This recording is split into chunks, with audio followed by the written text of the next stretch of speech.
नमस्कार। World news में आज अमेरिका और ईरान पीस डील पर आधिकारिक तौर पर हस्ताक्षर करने की तैयारी में जुटे हुए हैं, लेकिन अमेरिका का ही सहयोगी इजरायल का रुख इस डील के लिए बड़ा खतरा बन गया है।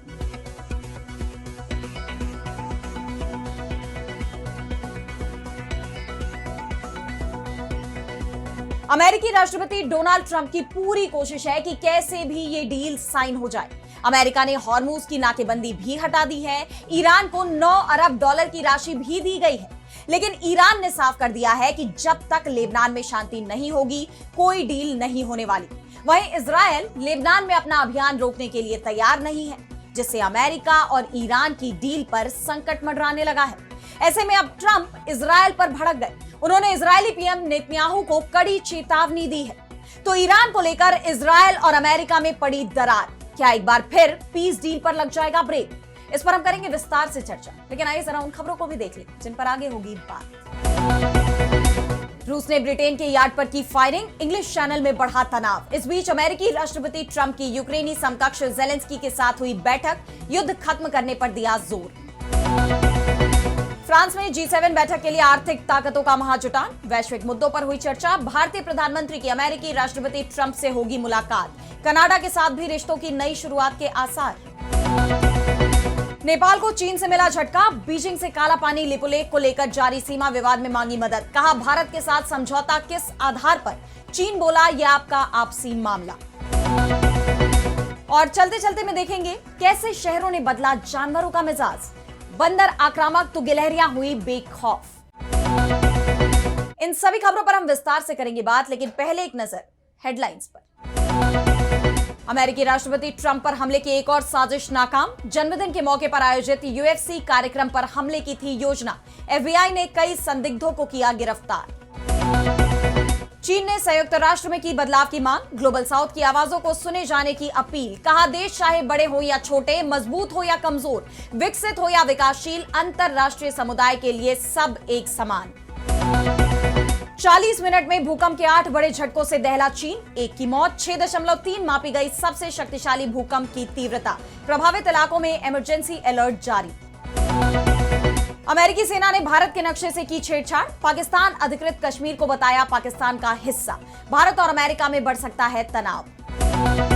तो अमेरिका और ईरान के बीच समझौते की कोशिशें भले ही जारी हैं, लेकिन इस वक्त अमेरिकी राष्ट्रपति डोनाल्ड ट्रंप के लिए ईरान से ज्यादा बड़ी चुनौती इजरायल बन गया है, क्योंकि उसने इस समझौते को खारिज कर दिया है और तब से ही अमेरिका और इजरायल में भी तनाव पैदा हो गया है।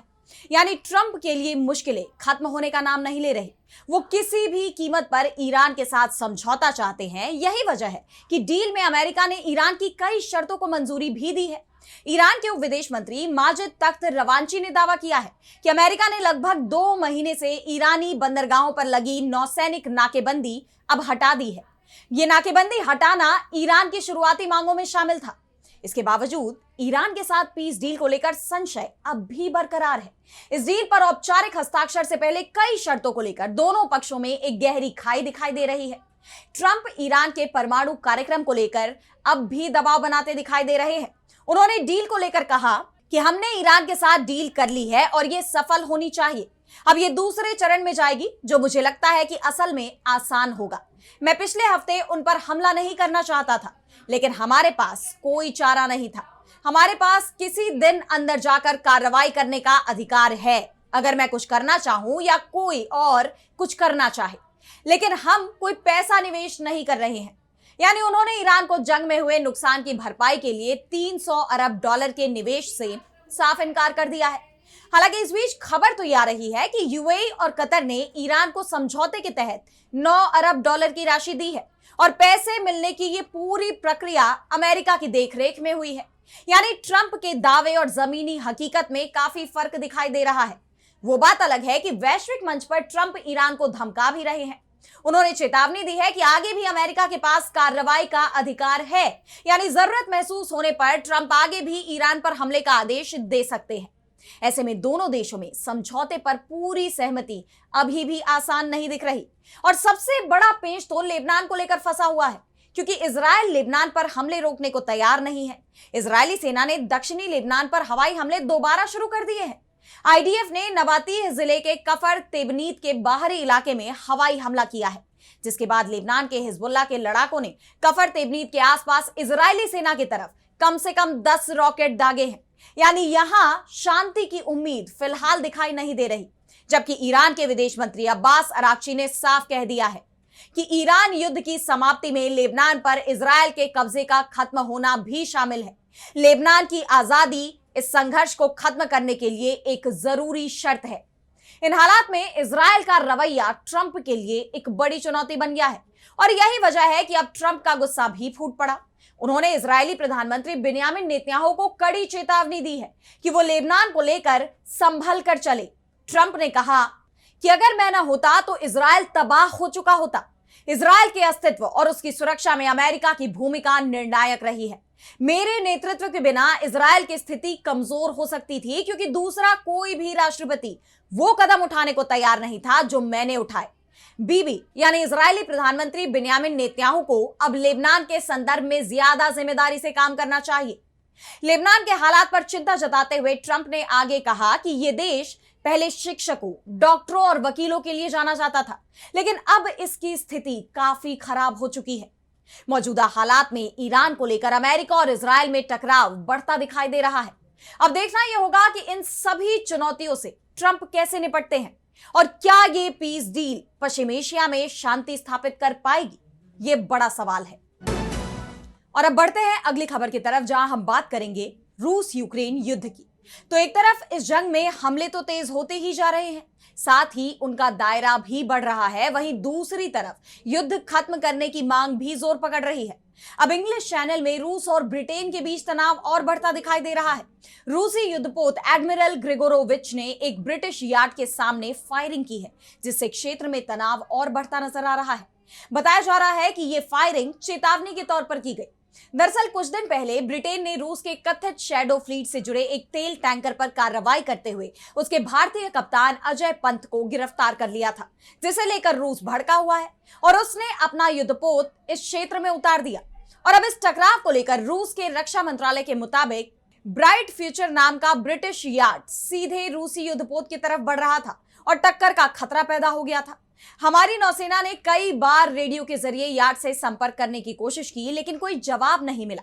इसके बाद पहले सिग्नल फ्लेयर छोड़े गए और जब यार्ड करीब 150 मीटर की दूरी तक पहुंच गया तो फ्रिगेट के कमांडर ने उसके रास्ते के सामने छोटे हथियारों से चेतावनी वाली गोलियां चलाने का आदेश दिया। इसके बाद यार्ड ने अपना रास्ता बदल लिया। इस घटनाक्रम ने इंग्लिश चैनल में एक बड़े टकराव की आशंका पैदा कर दी है। लेकिन अगर ब्रिटेन और रूस में संघर्ष होता है तो फिर ये यूरोप यानी नेटो बनाम रूस का युद्ध हो जाएगा। और पहले से ही यूरोप ने यूक्रेन युद्ध को लेकर रूस का विरोध लगातार किया हुआ है। ऐसे में ये जंग बेहद खतरनाक रूप ले सकती है। हालांकि इस बीच राहत भरी खबर फ्रांस से आ रही है, जहां G7 बैठक आयोजित की गई है। बैठक के दौरान अमेरिकी राष्ट्रपति डोनाल्ड ट्रंप ने दावा किया है कि अब उनका पूरा फोकस इस जंग को खत्म करवाने पर होने वाला है। यूक्रेनी राष्ट्रपति वोलोदिमिर ज़ेलेंस्की और G7 नेताओं के बीच हुई बातचीत के बाद ट्रंप ने कहा कि देखिए, रूस को समझौता करना चाहिए। दोनों तरफ से युद्ध के मैदान में बहुत सारे युवा मारे जा रहे हैं। मैंने 8 युद्ध खत्म किए हैं। मुझे लगा था कि ये युद्ध सुलझाना सबसे आसान होगा। रूस को यूक्रेन के साथ शांति समझौता करना चाहिए और युद्ध को खत्म करने के लिए मैं अपनी तरफ से हर मुमकिन कोशिश करूंगा। वहीं ज़ेलेंस्की ने भी फेसबुक पर पोस्ट कर दावा किया है कि रूस के खिलाफ यूक्रेन को अमेरिका की तरफ से पूरी मदद मिलने वाली है। बैठक के बाद उन्होंने लिखा कि मुख्य लक्ष्य यूक्रेन की हवाई रक्षा को मजबूत करना और रूस को युद्ध खत्म करने के लिए राजी करने को लेकर कूटनीति को आगे बढ़ाना है। शांति की जरूरत है। ज्यादा वायु रक्षा मिसाइलें, उनके उत्पादन के लाइसेंस, शीतकालीन सहायता पैकेज और रूस पर दबाव बढ़ाना। अहम बात यह है कि अमेरिका इन सभी कोशिशों में समर्थन देने के लिए तैयार है। यह बहुत जरूरी है कि चर्चा में शामिल सभी बातों को लागू किया जाए। रूस को यह समझना होगा कि उसका युद्ध कभी सामान्य नहीं होगा। मैं उन सभी का धन्यवाद करता हूं जो मदद कर रहे हैं। वहीं यूरोपीय आयोग की अध्यक्ष उर्सुला वॉन डेर लेयेन ने भी कहा कि रूस की थकान खुलकर सामने आ रही है। यही समय है कि हम अपना समर्थन और भी मजबूत करें। जिसके बाद माना यह जा रहा है कि अब या तो ये जंग और भड़कने वाली है या फिर अब 4 साल से ज्यादा वक्त के बाद आखिरकार ये किसी निर्णायक मोड़ पर पहुंच जाएगी। लेकिन एक बात तो तय है कि ट्रंप के लिए ये जंग खत्म करवाना आसान नहीं होने वाला। और अब अगली खबर में बात करेंगे फ्रांस में आयोजित G7 बैठक की। तो यूरोप के सबसे शक्तिशाली देशों में से एक फ्रांस के एवियन लिस्बेन्स में दुनिया की आर्थिक महाशक्तियां जुटी हुई हैं। 3 दिवसीय इस बैठक में सभी सदस्य, जिनमें Canada, France, Germany, Italy, Japan, United kingdom और अमेरिका शामिल है, उन्होंने तो शिरकत की ही, साथ ही स्पेशल गेस्ट भी आमंत्रित किए गए थे, जिनमें भारत के प्रधानमंत्री नरेंद्र मोदी, यूक्रेन के राष्ट्रपति वोलोदिमिर जेलेंस्की, मिस्र के राष्ट्रपति अब्देल फताह अल सीसी, सऊदी अरब के क्राउन प्रिंस मोहम्मद बिन सलमान और कतर के अमीर शेख तमीम बिन हमद अल थानी भी शामिल हैं। इस सम्मेलन में प्रमुख रूप से ईरान और यूक्रेन में चल रहे युद्ध और वैश्विक आर्थिक चुनौतियों को लेकर चर्चा की जा रही है। इस सम्मेलन में अमेरिकी राष्ट्रपति डोनाल्ड ट्रंप की पीएम मोदी से मुलाकात चर्चा का विषय बनी रही। करीब 16 महीने बाद दोनों नेताओं की सार्वजनिक तौर पर मुलाकात हुई, लेकिन इस बार वो मैजिक गायब रहा। दोनों नेताओं ने गर्मजोशी से हाथ मिलाया, एक दूसरे का अभिवादन भी किया, लेकिन वो बात नजर नहीं आई जो 16 महीने पहले नजर आती थी। दोनों नेताओं का गले न मिलना कई सवाल खड़े करता है, क्योंकि बीते कुछ वक्त में अमेरिका और भारत के संबंधों में भी दूरियां देखी गई, चाहे वो टैरिफ का मुद्दा हो या इंडो पैसिफिक क्षेत्र में सुरक्षा व्यवस्था जैसे मुद्दे। हाल ही में ओमान सागर में अमेरिकी हमले में भारतीय नाविक की जान जाने की घटना ने इस तनाव को और बढ़ा दिया। पीएम मोदी ने समिट में भी इस मुद्दे को उठाया। उन्होंने कहा कि पश्चिम एशिया में शांति कोशिशों की प्रगति का हम स्वागत करते हैं। इस संघर्ष के कारण क्षेत्र में हमारे मित्र देशों में जान माल का नुकसान हुआ है। हॉर्मुज जलडमरू मध्य से गुजरने वाले समुद्री व्यापार में बाधा से वैश्विक अर्थव्यवस्था पर बुरा असर पड़ा है। कई भारतीय नागरिकों की भी जान गई है। हमें यह सुनिश्चित करना होगा कि समुद्री रास्ते सुरक्षित रहे और नाविक बिना किसी डर के अपना काम कर सके। हालांकि उन्होंने इस दौरान अमेरिका का नाम तो नहीं लिया, लेकिन उनके संबोधन के बीच ट्रंप भी वहीं मौजूद थे। दोनों नेताओं के बीच द्विपक्षीय बैठक भी होनी है। ऐसे में इस बैठक पर सबकी नजरें बनी हुई है। वहीं समिट के इतर कनाडा के पीएम मार्क कार्नी से भी मोदी की मुलाकात हुई, जो बहुत अहम मानी जा रही है, क्योंकि खालिस्तानियों के मुद्दे को लेकर दोनों देशों में अक्सर ही तनाव देखा जाता है। और पूर्व पीएम ट्रूडो के कार्यकाल में भारत और कनाडा के रिश्ते तो बेहद खराब दौर में ही पहुंच गए थे। ऐसे में ये मुलाकात रिश्तों में जमी बर्फ पिघलाने वाली मानी जा रही है। G7 शिखर सम्मेलन में नेताओं के बीच गंभीर मुद्दों पर चर्चा के अलावा कुछ ऐसे हल्के फुल्के भी पल आए जब नेता हंसी मजाक करते नजर आए। सिगरेट छोड़ने से लेकर फुटबॉल, इंस्टाग्राम और हल्के फुल्के मजाक तक नेताओं के कई दिलचस्प पल सामने आए। मोदी और इटली की प्रधानमंत्री जॉर्जिया मेलोनी की मुलाकात ने फिर सुर्खियां बटोरी। अब सबकी नजरें बैठक के बाद जारी होने वाले संयुक्त बयान पर टिकी हुई हैं कि क्या वैश्विक माहौल में अब कोई बदलाव होगा। और अब आगे बढ़ते हैं और बात करते हैं नेपाल और भारत के बीच बढ़ते विवाद की। तो दोनों ही देशों के बीच काफी वक्त से सीमा को लेकर विवाद देखा जा रहा है और अब ये विवाद और गहराता नजर आ रहा है, जिससे नेपाल और भारत के रिश्तों में तनाव भी बढ़ता जा रहा है। और अब नेपाल के एक कदम ने यह तनाव और ज्यादा बढ़ाने का काम किया है। नेपाल के विदेश मंत्री शिशिर खनाल 4 दिवसीय चीन की यात्रा पर पहुंचे, जहां उन्होंने चीन के विदेश मंत्री वांग यी से मुलाकात की। इस दौरान नेपाल के विदेश मंत्री ने काला पानी, लिम्पियाधुरा और लिपुलेख विवाद का मुद्दा उठाया। उन्होंने भारत और चीन के बीच लिपुलेख दर्रे के इस्तेमाल को लेकर हुए समझौते पर सवाल उठाए और पूछा कि ये व्यवस्था आखिर किस आधार पर बनाई गई है और इसकी प्रकृति क्या है। इसके साथ ही नेपाल ने दोहराया कि काला पानी, लिम्पियाधुरा और लिपुलेख उसके क्षेत्र का हिस्सा है। दरअसल भारत और नेपाल के बीच इन तीनों ही क्षेत्र काला पानी, लिपुलेख और लिम्पियाधुरा को लेकर सीमा विवाद छिड़ा हुआ है। यह विवाद मुख्य रूप से 1816 की सुगौली संधि के तहत काली नदी के ओरिजिन और सीमांकन की अलग अलग परिभाषाओं की वजह से पैदा हुआ है। लेकिन नेपाल की मांग पर चीन की तरफ से जो बयान आया है वो बेहद ही चौंकाने वाला था, क्योंकि चीन के विदेश मंत्री वांग यी ने साफ कह दिया कि यह आपका अपना मामला है। वांग यी ने कहा कि यह मूल रूप से भारत और नेपाल के बीच का मामला है और इसका समाधान बातचीत से ही निकलेगा। इस तरह के मुद्दे संबंधित देशों के बीच कूटनीतिक वार्ता के जरिए सुलझाए जाने चाहिए। तो साफ है कि चीन ने इस मामले से पूरी तरह अपना पल्ला झाड़ लिया है। चीन के रुख से नेपाल को बड़ा झटका लगा है, क्योंकि नेपाल जिस सीमा विवाद के मुद्दे पर चीन से समर्थन की उम्मीद लगाए बैठा था, वहां चीन के रवैये की वजह से नेपाल को सिर्फ निराशा ही मिली। नेपाल के विदेश मंत्री शिशिर खनाल को खाली हाथ लौटना पड़ा है। वहीं चीन के इस रुख से साफ है कि वो भारत के साथ कोई नया विवाद खड़ा नहीं करना चाहता। वो नेपाल के बहकावे में नहीं आएगा। और अब जब चीन ने भी अपने हाथ खड़े कर दिए हैं, नेपाल की मदद करने से उसने साफ इनकार कर दिया है, तो ऐसे में नेपाल के पास भारत के साथ शांतिपूर्ण बातचीत के अलावा कोई दूसरा रास्ता नजर नहीं आ रहा है। अब देखना यह होगा कि नेपाल इस पर फैसला क्या करता है। क्या वो बातचीत के लिए तैयार होगा और क्या जल्दी ही दोनों देशों के बीच कोई बड़ा टकराव देखने को मिलने वाला है, ये इस वक्त सबसे बड़ा सवाल बना हुआ है। और अब चलते चलते मैं बात करेंगे जानवरों और इंसानों के बीच बदलते रिश्तों की।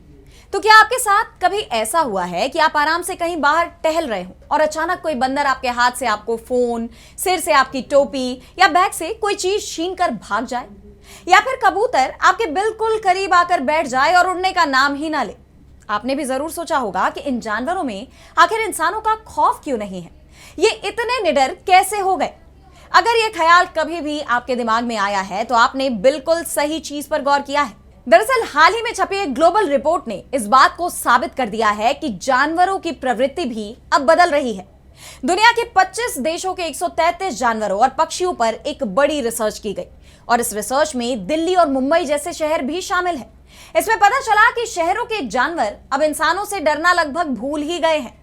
जी हां, जंगल के जानवर जहां इंसान को 10 मीटर दूर से ही देखकर भाग खड़े होते हैं, वहीं शहरों के जीव अलग ही मिजाज के हो गए हैं। ये पहले से ज्यादा बेखौफ, ज्यादा आक्रामक और जोखिम लेने वाले बन गए हैं। शहरी जीवों का खोजी स्वभाव बढ़ गया है। कूड़े का डिब्बा खंगालना हो, गाड़ियों के पास जाना हो या इंसानों के बैग में सामान टटोलना हो, इन्हें अब कोई डर नहीं लगता।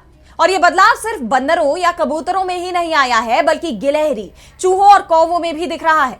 लेकिन आखिर ऐसा हो क्यों रहा है? तो इसके पीछे अहम तौर पर 3 बड़ी वजहें बताई जा रही हैं। पहली, गाड़ियों और फैक्ट्रियों का लगातार शोर शराबा जानवरों को चिड़चिड़ा और गुस्सैल बना रहा है। दूसरी, जंगल कटने से पक्षियों और जानवरों के रहने की जगह खत्म हो रही है, इसलिए वो मजबूरी में हमारे बीच रह रहे हैं और हमें अपने ही बीच का मान रहे हैं।